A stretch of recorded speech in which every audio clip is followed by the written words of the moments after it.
Welcome to the February early release. Today, we'll review the deadlines for educator effectiveness, then we'll spend some time reviewing our 5-year goal and what's new, and we'll wrap up with a look ahead to March and April.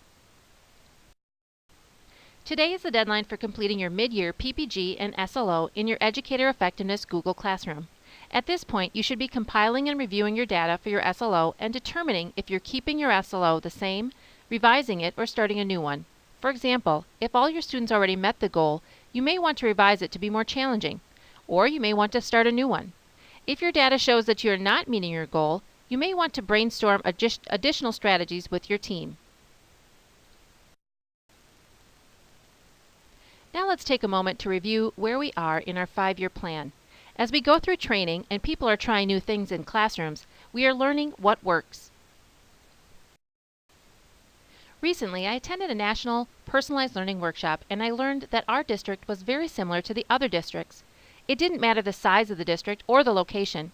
Many of the schools who were working to implement blended and personalized learning were having the same results. There were pockets of teachers who were on the cutting edge of the change, and in fact, they were leading it. Then there were teachers who were thinking about it, but hadn't really made the leap yet. Everett Rogers came up with this diffusion of innovation diagram in 1962 to illustrate how different people react to change. Rogers says that there will always be a small number of people who are the innovators and early adopters, people who are always looking for the next best idea, people who spend the extra 25 hours a week learning about and adapting the latest trend into their classroom, like personalized learning. The rest of the group, early and late majority and laggards, don't move over quite so easily. People in these groups tend to wait until they see the results or until they are given the tools they need to make the leap without putting in the extra 25 to 30 hours of work per week. This creates a chasm between the pocket of teachers who made the change and the teachers who didn't. And the reality is that no matter where you fall, even if you're a late majority or laggard, it doesn't mean you're an ineffective teacher. According to Kathy Sanford, Director of Special Projects for the Highlander Institute, this diagram simply shows your level of innovation and how you deal with change. So here's why this graphic is important. With the change to personalized and blended learning techniques, we need to build a bridge over the chasm so that everyone can make the change. The need for this bridge was solidified through the survey results of January's in-service, as the majority of staff feel that they have enough information, but now they need to see it working, or they need to learn the tools, lessons, and structures that the early adopters are using so that they can replicate them in their classroom. For this reason, administration will be adding a time to in-services and early release days called Working on the Work. Working on the Work sessions will be designed to give more time and tools to teachers who haven't made the changes to a more personalized classroom structure. For the classrooms and teachers who have already made the changes, we will be coming to you to help facilitate work sessions. We will also be asking to come into your classrooms to videotape the work that you've been doing and the impact it has had on students. For the classrooms that haven't made the changes, we'll be asking you, what tools and structures do you need?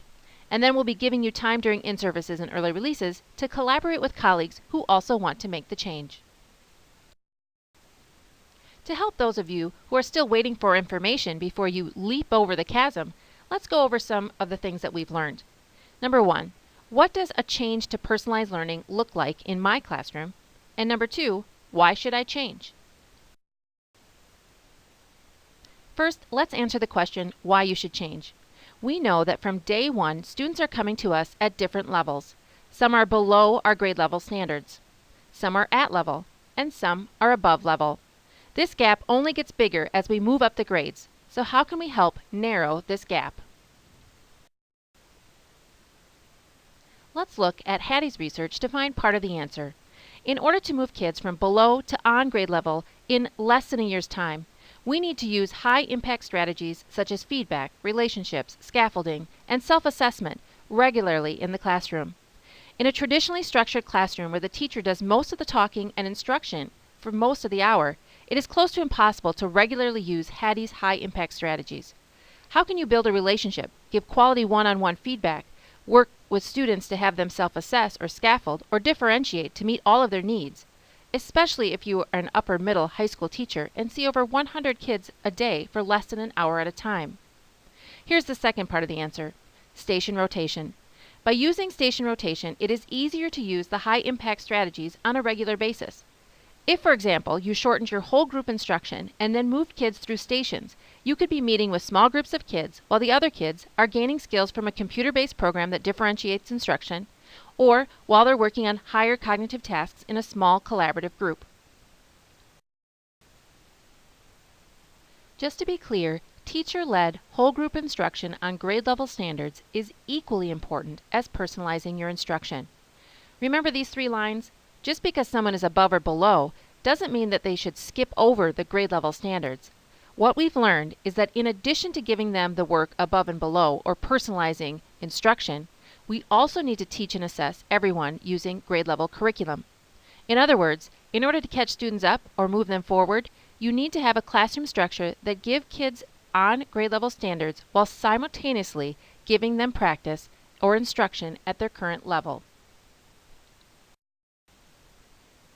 So you may be thinking, what? How can I possibly find the time to teach all of my grade level standards and differentiate to catch kids up?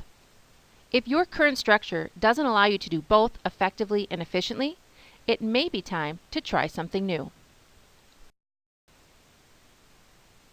So some of you are probably wondering, well, what does that look like? And where and how do I find the time to teach the regular curriculum and differentiate and personalize? And how do I grade students who are below, on, or above the grade level standards? These are questions we want you to bring to the Working on the Work sessions. Collaboratively, and with the help of our early adopters, both in our district and in districts around the world, we can find the answers to build that bridge. For now, stay tuned for more information on Working on the Work, and between now and April, we'll be figuring out what it looks like. We'll also be working on videotaping our classrooms that are already using station rotation and sharing these with all of you. And as always, we'll be offering informational seminars and webinars to further our learning.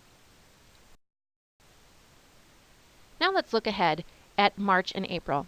Last year, after the calendar had been approved, the school board changed the last day of school. This created a change in all the ending dates of the quarters. Because this was a one-time challenge, administratively we tried to fix it by giving the staff the entire early release in March to work in their classrooms on their grades. In exchange, there will be no classroom time allowed during the April in-service. The April in-service will be used for staff meetings, PLC time, seminars, and the new Working on the Work sessions. Please plan accordingly. And that's it for today. If you have any questions, please ask me or your PLC point person. Have a happy Valentine's Day and a productive PLC meeting.